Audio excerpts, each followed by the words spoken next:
Yes, Chad, you can go ahead and hit go live. All right, we're live. Good afternoon and welcome to the East Lansing Brownfield Redevelopment Authority March 25th meeting. Chad, if you could take the roll call, please. Thanks, Chair. Jackie Babcock. Attending virtually from Melbourne, Florida. Greg Bauline. Here attending virtually from East Lansing, Michigan, Hingham County. Kristen Clark. Present, attending from East Lansing, Michigan, Hingham County. Jim Kroom. Present, attending virtually from Leland, Michigan, Leelanau County. Peter Dewan. Present, attending virtually from Lansing, Michigan, Ingham County. Luke Hackney. Present, attending virtually from downtown East Lansing, Ingham County. Michael Kruger. Here, attending virtually from East Lansing. George Lahanas. Here, attending virtually from East Lansing, Michigan, Ingham County. Ruben Levinson. Present, attending virtually, Lansing, Ingham County, Michigan. Jeff Smith. Present, attending East Lansing, Michigan. Mayor Stevens. Present, attending virtually from East Lansing, Michigan, Ingham County. That completes a roll call. Great, thank you. We have the agenda as presented. Are there any changes to our agenda?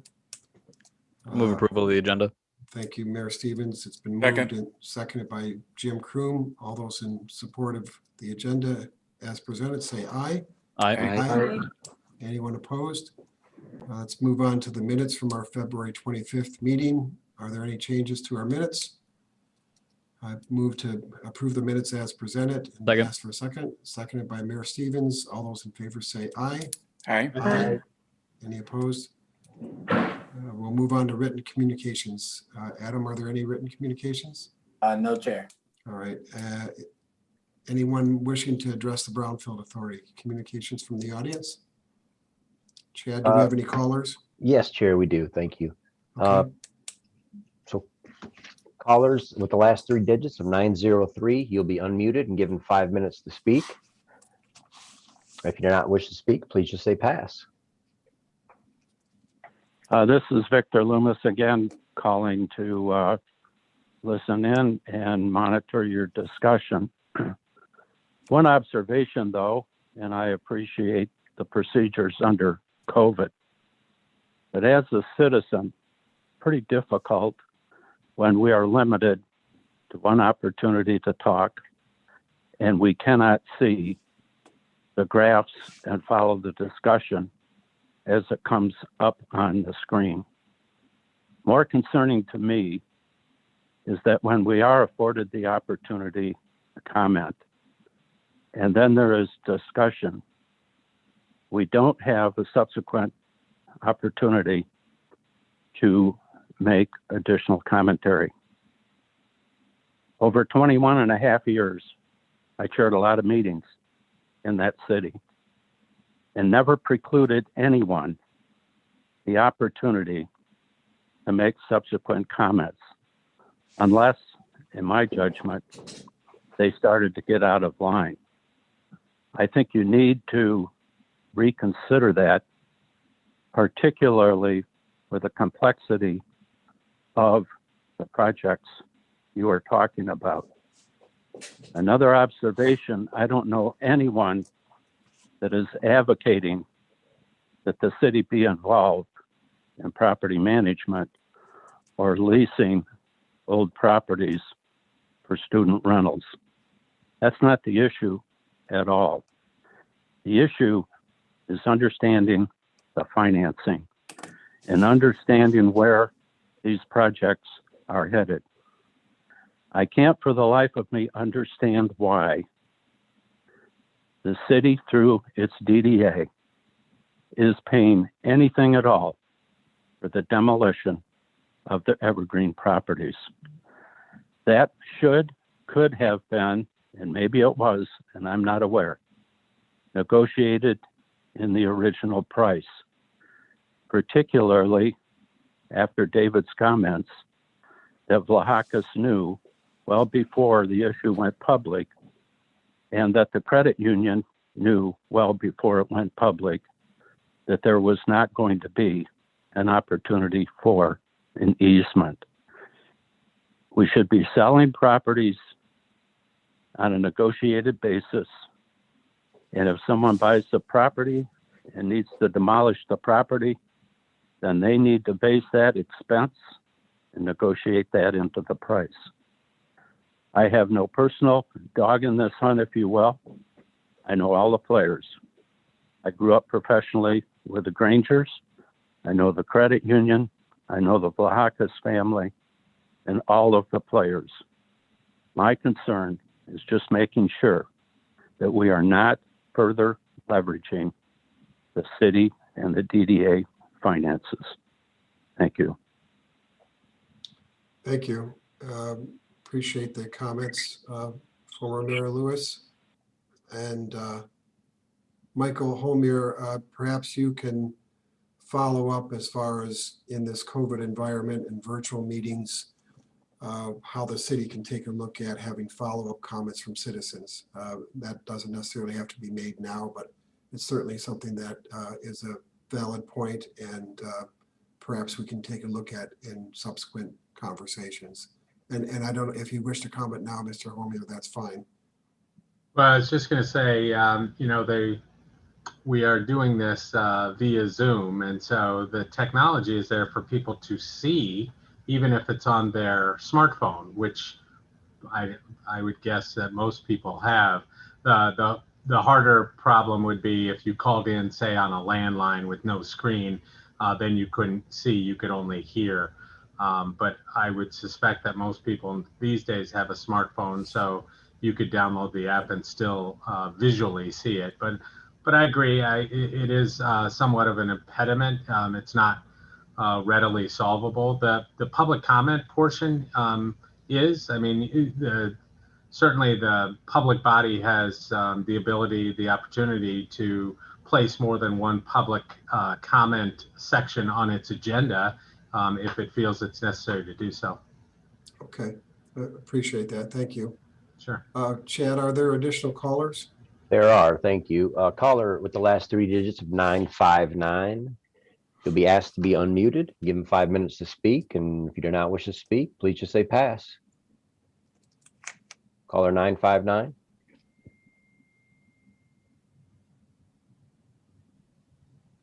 Hello. Yes, hello, welcome. Hello, this is Paul Vlahakis. I was trying to actually get queued up in the original call, but for some reason I was having technical difficulties.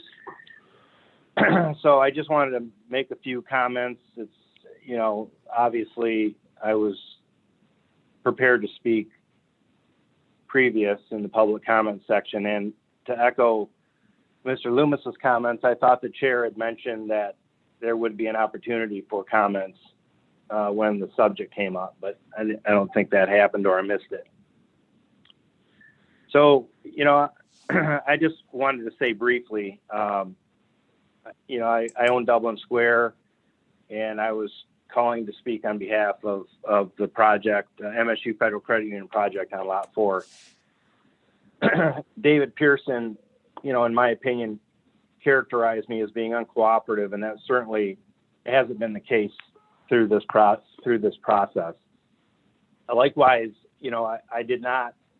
I was not aware or made aware of the project.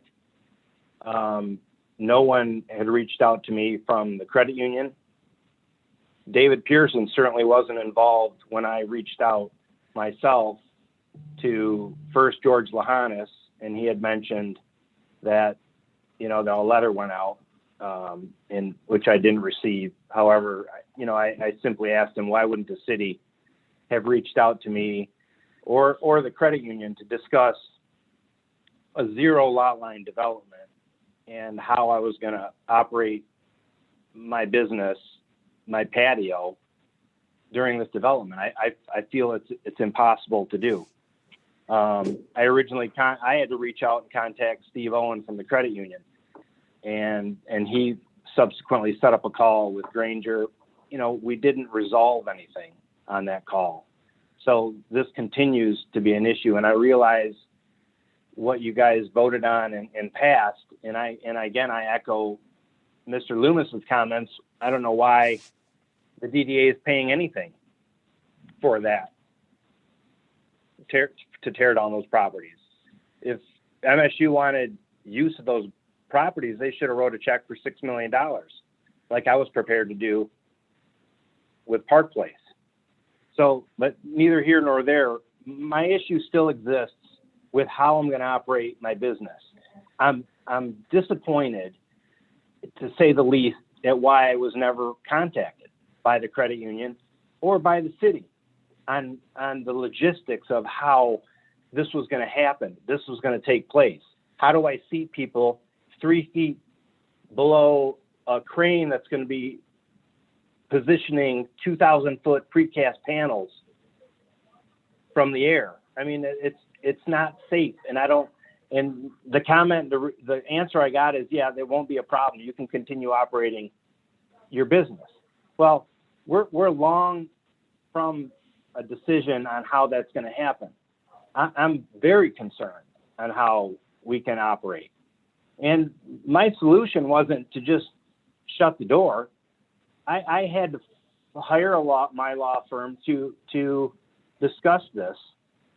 And David Pearson was hired by MSU Credit Union. The first call that David Pearson, the first thing David Pearson mentioned when my law firm contacted him was he prepared a 25-page complaint against me on why, because I was not allowing them to use my property. Now, obviously, he mentioned the complaint, and the complaint doesn't even apply to this type of scenario. You can't build in to the issue the Michigan law that he cited. It's for buildings that connect, and it's mainly for maintenance issues. Not to mention, he couldn't file the complaint because MSU didn't own the property. So obviously that complaint that he spent went away. But that's how my law firm was received, to try to come to some sort of a resolution. So, I don't want to beat this to death, but, I just want to state my issue still exists. I talked to George Lahanis. I was disappointed that the city didn't contact me and let me know, hey, listen, let's all sit down and see how this business can continue to operate. And I get it. MSU is great, and we all want them to be downtown. Certainly the city wants them to be downtown. 30 seconds. But, pardon me? 30 seconds. 30 okay. seconds. So the issue was, all I see is that, George Lahanis says this is a game changer. The game changer was Harbor Bay coming to town. The ball lines, building a building. Convexity, building a building. This isn't the game changer in 25 years. The game changer is finally letting development happen in the downtown. And what should subsequently happen is young professionals should be allowed to move into the downtown.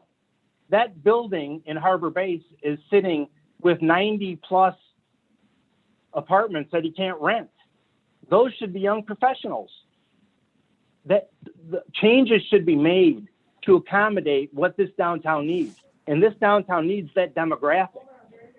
So that's all I got to say. I know I'm out of time, but this is going to continue. We haven't resolved anything with the credit union, and I'm disappointed the way the whole thing was handled.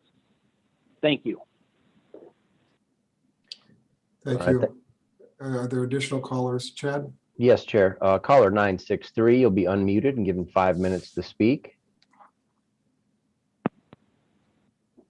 Hi, this is Alice Dreger. These are questions I've put to the staff prior to this, and I'm sorry I didn't answer them earlier, but I guess my earlier questions weren't answered anyway, so they probably wouldn't have been answered. But as far as I can tell, in the calculations that were done for the cost-benefit analysis, the income from Lot 4 is not included. And I recognize it's not a tremendous income, but it's strange to me that it wasn't included when a lot of small expenses were included. And then I was also confused why the devaluing of 314 Evergreen in particular is not included in the calculation. So the property is estimated by the tax assessor currently to be worth $1.2 million. I asked two people in the know what it would cost to build the building that is on 314 Evergreen today in the condition that it is in today. It's only 22 years old. It has a bad roof.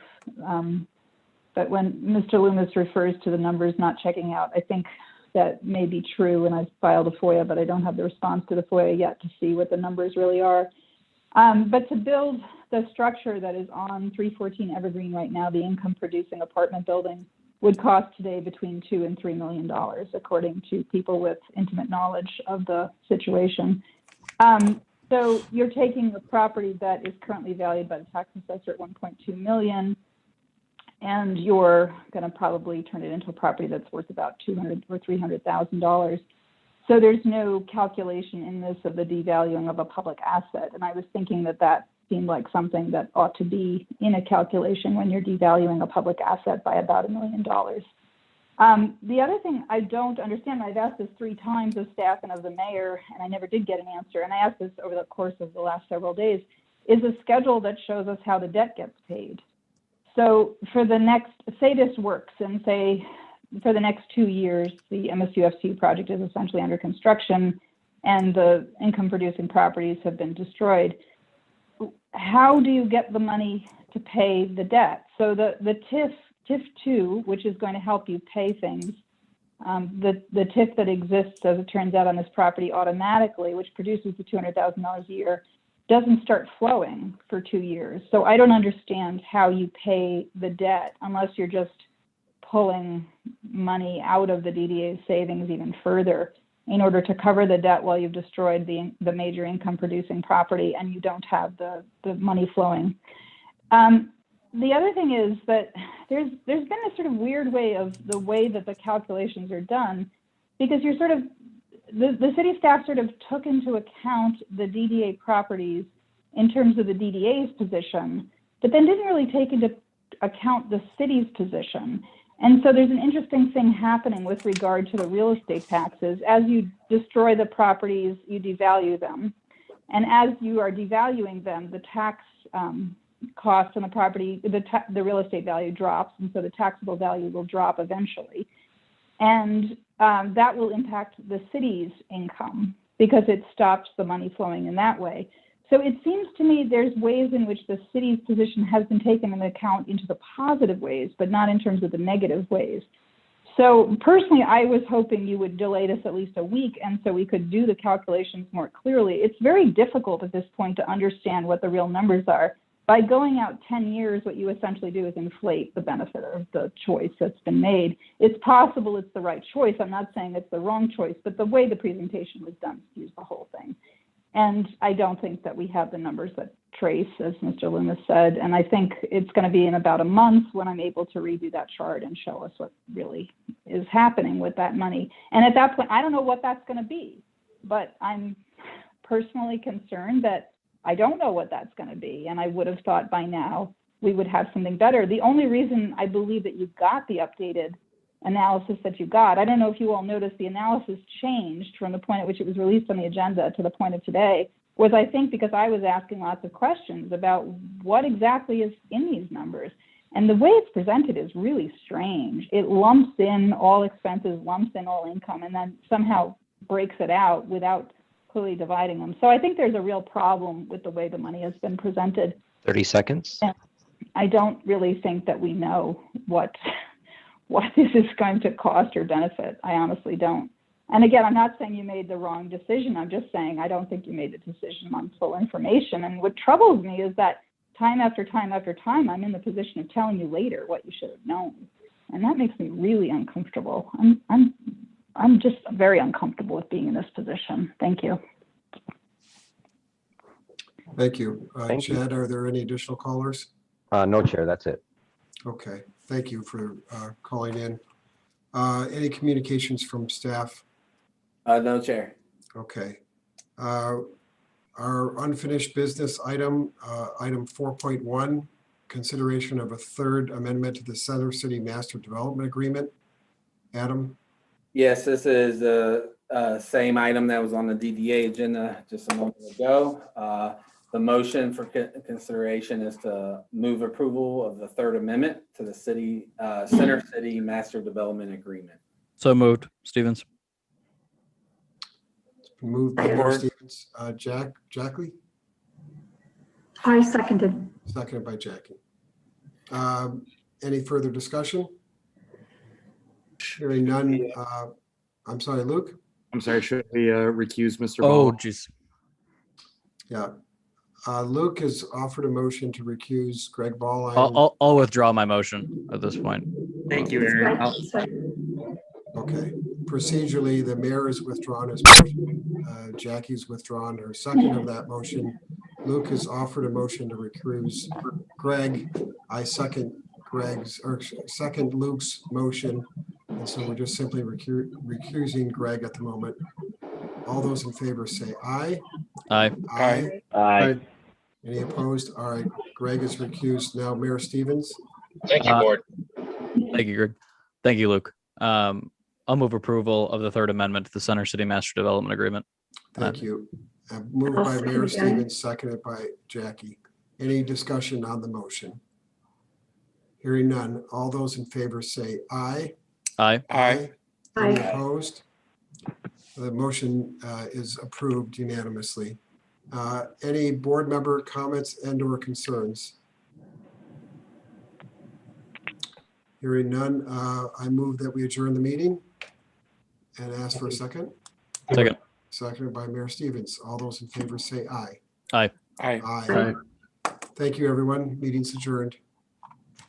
Thank you. Thanks. Thank you.